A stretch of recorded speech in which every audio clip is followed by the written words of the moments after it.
In this video, I'm going to show you how you can set up bottom navigation in combination with a side menu. Basically, it was somebody inside my community asking this, and so I ended up writing the code, and I would like to present it to you, so maybe you'll find it useful as well.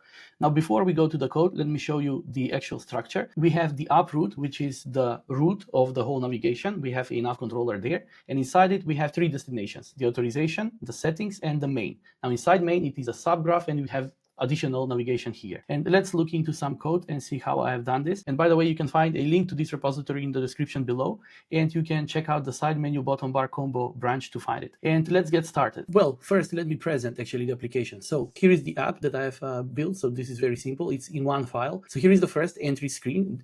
Let's imagine that there is some sort of authorization. We authorize, and like when I click on this button, we are authorized and we move inside the application. Now this is the main screen of the application. So the main screen has two tabs that we can navigate between. And then from the main screen, we can go inside even further, even deeper into the settings, let's say. So it is, as you can see, full screen. We no longer see the bottom bar. That's the settings. I can close the settings. So both this button and this X are doing the same. It goes back.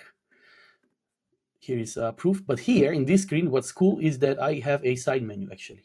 So I can access the side menu by swiping, regardless of which tab I am, and here are some items. And basically, when I select an item, it goes to the home, because the home page, let's say, is having this, like the page that I'm selecting is going to be present here. And also from here, I can also log out. So far, so good. Basically, this is like not considered as a good pattern according to Google, because we have side menu and bottom navigation. It should be one, but Google is the first one that breaks it with Gmail, let's say. So let's see how I have done this, right? Now, here is the up root. We have nav controller. So this is the root, right? So the up root from the main activity, I'm only calling up root. And everything is here. So up root has a nav controller, and it has a nav host. Now this nav host has three composables, nothing more. So the authentication screen. The authentication screen has a callback to navigate to main. So like inside the authentication screen, I can have some operations. Let's imagine some view model doing some authorization, blah, blah, blah. Then there will be a callback that says, okay, now you're authorized, move on. And this is that callback. Now from that callback, I say to the nav controller, navigate to the main destination. And this setup here basically says that once I navigate to the main, so if I authorize, if I go back, it doesn't go to authorization screen. It closes the application, which is expected behavior, right? Now that's my first composable. Then the second composable is the main screen. And then the third composable is the setting screen. So these three screens are living inside my root. So far, so good. Now the main screen can go to logout. Like it has also two callbacks from it. It can log out and it can navigate to settings, because the main, regardless on the tabs, regardless on the side menu, whatever, everything is consolidated inside that main screen. And that main screen, like outside of its own, can go to settings and to logout. And those callbacks are exposed here. And when we log out, we just say to the nav controller, navigate to our destination again. And when we navigate to settings, we can say navigate to the settings destination. The settings destination is just different screen, settings screen. Now let's quickly look into these just to see that there is nothing, like no magic. I have them all here, but they are collapsed into like with these regions. So the out destination basically is data object destination, and it has authentication screen, basically what I'm calling inside here, inside this composable, out destination and authentication screen. So this is the destination, this is the screen. The screen has a scaffold, top bar saying out, box that puts the content in the center. It goes throughout the whole screen, and one button that says on navigate to main when I click on it. So it says authorize, and it calls this callback navigate to main. Now when this navigate to main is called, it comes here, navigate to main, and basically does the navigation. Now let's see the settings. The settings is the same story: settings destination, settings screen, scaffold, yada yada. It has icon button that says on close, but also I have a button that says on close. So pretty straightforward setup. And on close, let me collapse this. On close, what happens is, yeah, on close, I just say navigate up, go back. So far, so good.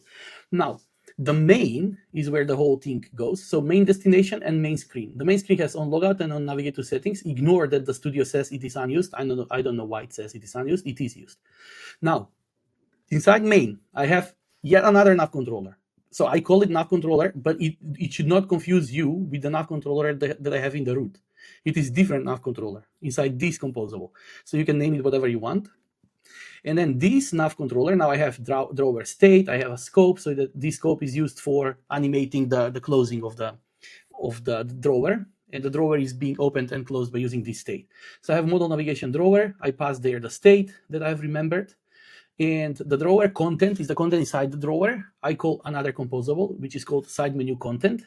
We are going to look into that. And then I have a scaffold. So this is like model navigation drawer, and inside the drawer as a main content, because this is the menu itself that moves left and right, and then the scaffold is the actual screen beneath, what we are rendering when we select something. It has a bottom bar that has, so this scaffold, so this scaffold has a bottom bar, and the actual bottom bar is, let's take a look, here it is. It has just navigation bar with two navigation bar items. So the first one is home, the second one is account. And then I can, like when I click on them, like on click, this main bottom bar is just exposing those as clicks, like on home and on home tab selected and on account tab selected. And then also additionally, I'm getting the hierarchy so that I can see which one is selected. So pretty straightforward thing here, nothing magical. That's my bottom bar. And here I have those callbacks. On home tab selected, I say to the nav controller, now to this one, to the internal one, I say navigate to home destination 1, basically to the first one of the side menu items. Of course, it can be different. It can be whatever argument that you may need to pass. And if I select the account, I just go to the account page destination. I pass no data there. So we're going to take a look into those in details. Then inside this scaffold, I have nav host that takes that nav controller, and I have those two composables, the pages, the home page destination and the account page destination. So these two are basically, let me see. This is the home page, and this one is the account page. So let's take a look into those.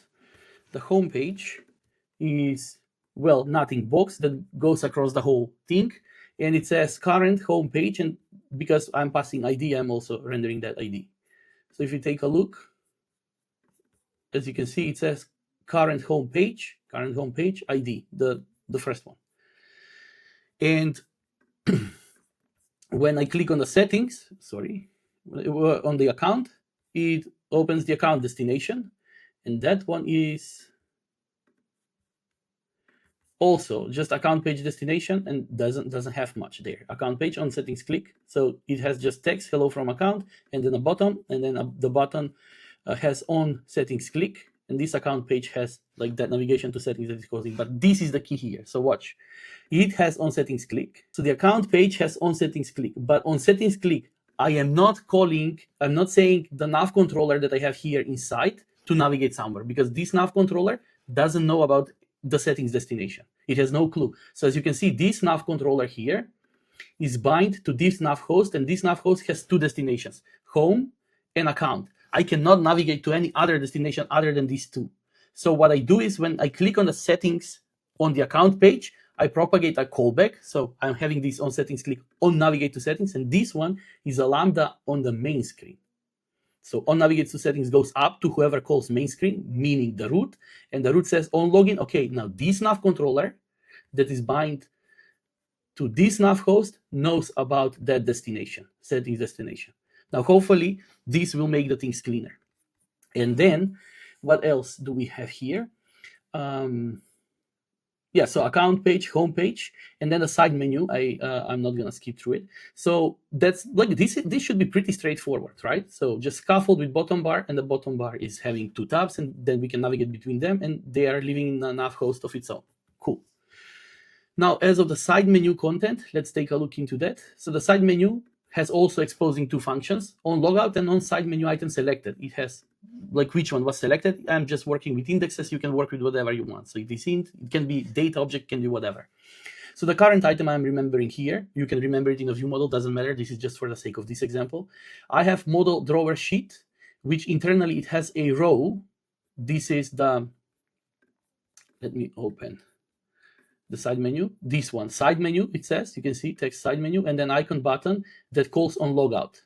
So this button calls on logout.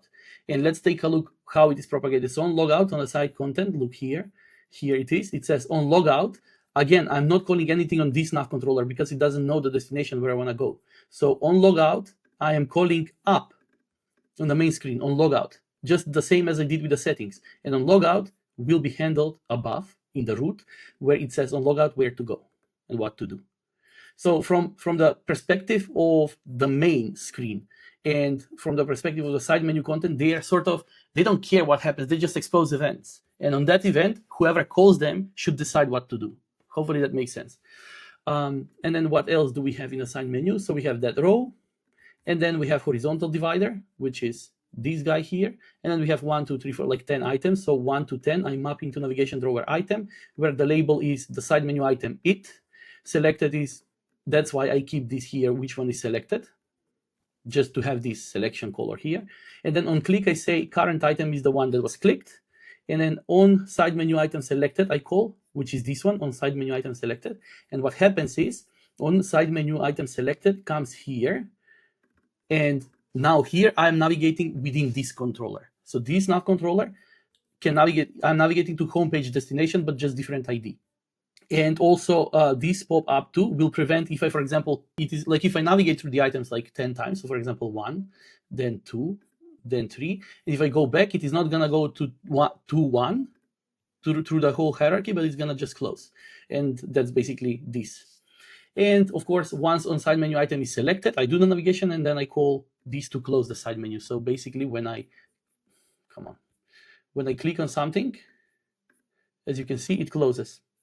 So hopefully that explains the things. That's about it. Hope you found it useful. If you want to see this exact setup with the navigation tree library, let me know in the comments and then I'm gonna make additional video for that. And if you end up having just about any question related to Android, and if you want me to break it down in a similar way, also let me know in the comments and I'm gonna make a best effort to do that for you. Cheers.